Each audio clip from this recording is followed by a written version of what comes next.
how long do the typical effects of cosmetic surgery extend? I'm glad you asked that, Ronnie, because that is one of the most common questions I get asked.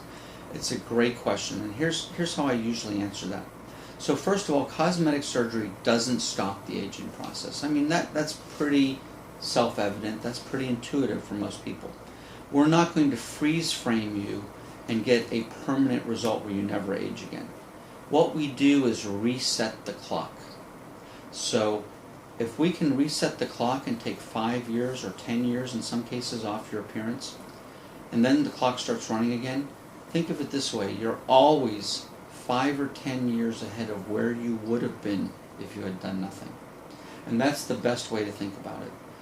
So the result in that sense lasts forever, but we don't stop the aging process. Yes, in another 10 years, you may have some puffiness again, you may have some wrinkles again around the eyes, but guess what? You'll be 10 years older at that point, and at that point, that may still look great on you.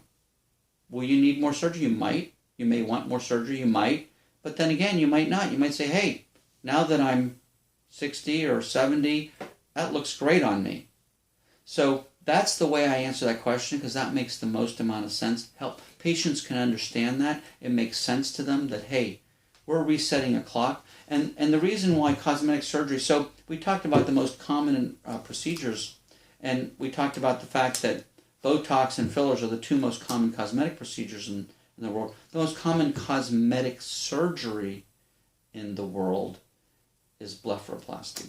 Blepharoplasty, breast implants are very close. They're, different polls might show different results.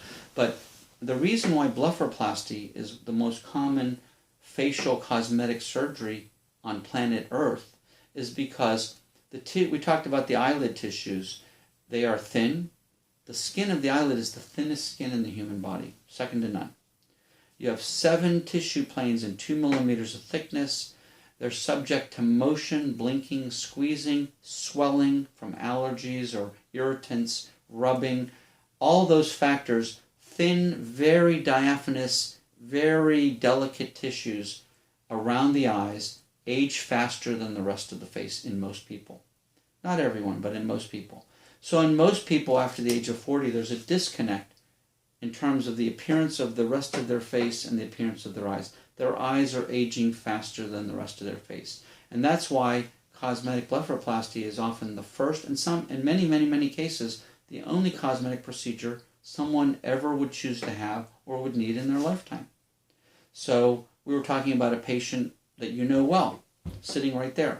And in his case, his face is not aged.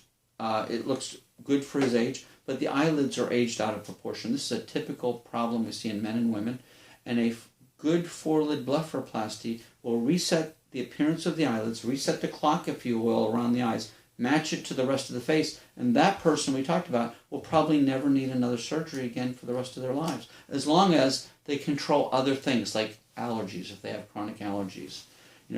If they have chronic puffy eyelids, the most common cause might be chronic exposure to allergens over years. So what I tell people is if that accelerated the aging around your eyes, well, we're not going to stop that. So when we reset the clock, make sure you get under good allergy control too, because you don't want something accelerating the aging after we've gone to the trouble and expense of fixing it. Make sense? Yeah. Yeah.